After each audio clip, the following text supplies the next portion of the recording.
DRG Kids।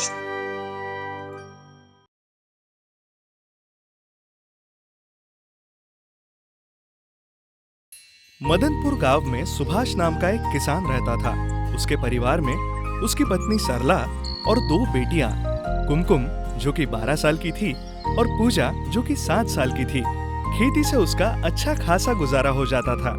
पूरा परिवार खेती में हाथ बटाता था। सुभाष के पास 2 जुड़वा बैल थे, एक शंकर और दूसरा शंभू। दोनों बैल बहुत ही सुंदर, चालाक और समझदार थे। सुभाष अपने बैलों से बहुत प्यार करता था और हमेशा उन्हें सजा कर रखता था। आसपास के सभी गांव में इन दोनों बैलों की बहुत चर्चा थी। पड़ोस के गांव वालों ने ज्यादा कीमत लगाकर दोनों बैलों को कई बार खरीदना चाहा, लेकिन सुभाष उन दोनों को अपने से अलग नहीं करता। नहीं भाई, मैं अपने बैलों को नहीं बेचूंगा। उन दोनों में मेरे परिवार की जान बसती है। ठीक है भाई, कोई बात नहीं। दोनों बैलों की एक और खास बात थी कि दोनों नाचते बहुत अच्छे थे। गांव की हर शादी में दोनों नाचते। हाँ सुभाष भैया, आज मेरे बहन की शादी है, आप सबको आना है। हाँ, हम लोग जरूर आएंगे भाई। और हाँ, अपने शंकर और शंभू को जरूर लाना। उन दोनों के लिए स्पेशल न्योता दे रहा हूँ। शादी में जब तक वो दोनों नहीं नाचेंगे मजा नहीं आएगा। हाँ हाँ जरूर। रात में शादी का जश्न चल रहा है। शंकर शंभू अपने नृत्य से सभी का मन मोह रहे हैं। वाह, दोनों को किसी की नजर न लगे। वहीं सुभाष का एक पड़ोसी जगतराम भी होता है। वो सुभाष और उसके दोनों बैलों से बहुत जलता था। जगतराम हमेशा इसी ताक में रहता है कि वो सुभाष को नुकसान कैसे पहुंचाए। बड़े आए नाचने वाले, इनको तो मैं ऐसा नचाऊंगा कि एक दिन इन्हें इनकी नानी याद आ जाएगी। एक रात गांव में बहुत तूफानी बारिश हो रही थी। पूरा गांव अपने अपने घरों में सो रहा था, लेकिन जगतराम और उसका बेटा वीरेंद्र जाग रहे थे। उनके दिमाग में कोई योजना चल रही थी। बेटा, आज अच्छा मौका है सुभाष से बदला लेने का। आज शंकर और शंभू को मजा चखाएंगे। हाँ बाबूजी, बहुत उछल उछल कर नाचते हैं, लेकिन करना क्या होगा? बारिश भी तेज है। बेटा, बारिश का ही तो फायदा उठाना है। सुभाष के बैलों को खोलकर गांव से दूर जंगल में बांध देंगे और रात में ही कोई जंगली जानवर इन दोनों को अपना भोजन बना लेगा। बाबूजी, ये तो बहुत अच्छी योजना बनाई है आपने। बेटा, ये मेरी शैतानी खोपड़ी है, शैतानी, समझा? जी बाबूजी। चलो जल्दी से उन दोनों बैलों को जंगल लेकर चलते हैं। जगतराम और वीरेंद्र दोनों अपना मुंह कपड़े से बांधकर सुभाष के घर में घुसकर दोनों बैलों को खोल देते हैं। दोनों बैल चिल्लाते हैं, लेकिन बारिश के तेज शोर में उनकी आवाज दब जाती है। बाप बेटे बैलों को खींचते हुए गांव से बाहर जंगल में ले जाते हैं। चारों ओर अंधेरा ही अंधेरा। वो एक पेड़ के नीचे उनको बांध देते हैं। दोनों को यही बांधकर छोड़ देते हैं। हाँ बाबूजी, अब ये दोनों बैल इसी जंगल में ताता थैया करेंगे। चल बेटा, बारिश रुकने से पहले गांव पहुंच जाते हैं। किसी को कुछ पता नहीं चलेगा। हाँ बाबूजी, रात में दोनों का काम तमाम हो जाएगा। अगले दिन सुबह बारिश रुक जाती है। सुभाष की पत्नी सरला बैलों को चारा डालने जाती है, लेकिन दोनों बैल वहाँ ना देखकर वो चिल्लाती है। सुनो जी, गजब हो गया। कोई रात को हमारे शंकर और शंभू को चुरा कर ले गया है। ये कैसे हो सकता है? मैंने तो शंकर और शंभू को घर के अंदर बांधा हुआ था। कोई आवाज भी नहीं आती। पिताजी, आवाज कैसे सुनाई पड़ती? रात में बहुत तेज बारिश हो रही थी ना। चोरों ने बारिश का फायदा उठाकर हमारे बैलों को चुरा लिया है। अब क्या होगा? मुझे तो किसी अपने गांव वाले का ही काम लगता है। पता नहीं किस हालात में होंगे हमारे दोनों बैल। अब क्या होगा जी? माँ, पिताजी, आप चिंता मत करो। हमारे शंकर शंभू जहाँ भी होंगे अच्छे से होंगे। वो दोनों बहुत समझदार है। मैं प्रधान जी को चोरी की बात बता कर आता हूँ, वो ही कुछ सलाह देंगे। सुभाष प्रधान जी के घर की तरफ तेजी से जा रहा होता है। तभी रास्ते में खचेड़ू चाचा मिलते हैं। क्या बात है सुभाष बेटा, सुबह सुबह इतनी तेजी से कहाँ जा रहे हो? सब ठीक तो है ना?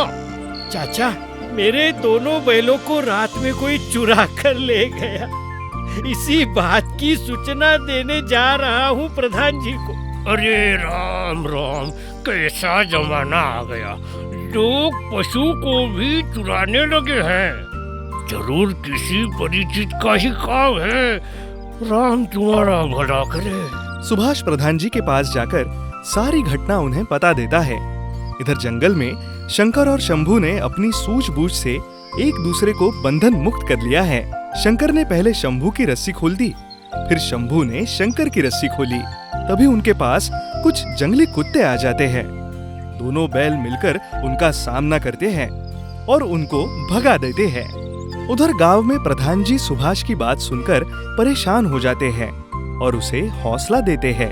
तुम्हारे शंकर शंभू जल्दी ही वापस आ जाएंगे, हम उन दोनों को ऐसे खोने नहीं देंगे। प्रधान जी रघु से कहते हैं, रघु, तुरंत पूरे गांव को सूचित करो कि शंकर और शंभू की चोरी हो गई है और गांव वासी पंचायत के लिए पीपल के पेड़ के नीचे आ जाए। जी प्रधान जी, मैं अभी सभी गांव वालों को सूचित कर देता हूँ। इधर शंकर और शंभू आपस में बात कर रहे हैं। शंभू, हमें जल्दी ही घर वापस जाना चाहिए। मालिक, बच्चे और गांव वाले हमारी चिंता में परेशान होंगे। हाँ भाई, जल्दी गांव की ओर चलते हैं। शंकर और शंभू दोनों जल्दी से गांव की ओर भागते हैं। इधर गांव में पीपल के पेड़ के नीचे पूरा गांव इकट्ठा है। शंकर और शंभू के जाने का दुख सबको है। वहाँ जगतराम और उसका बेटा वीरेंद्र भी है। दोनों बहुत खुश हैं और आपस में बात कर रहे हैं। बेटा, अब तक तो उन दोनों का बैंड बज चुका होगा। हाँ बाबूजी, ना रहेगा बांस और ना बजेगी बांसुरी। हमारे खिलाफ कोई सबूत नहीं है, हमारा कोई कुछ नहीं बिगाड़ सकता। तभी प्रधान जी गांव वालों से कहते हैं, बहुत ही अफसोस की बात है कि कल रात सुभाष के बैलों की जोड़ी शंकर और शंभू को कोई चुरा कर ले गया।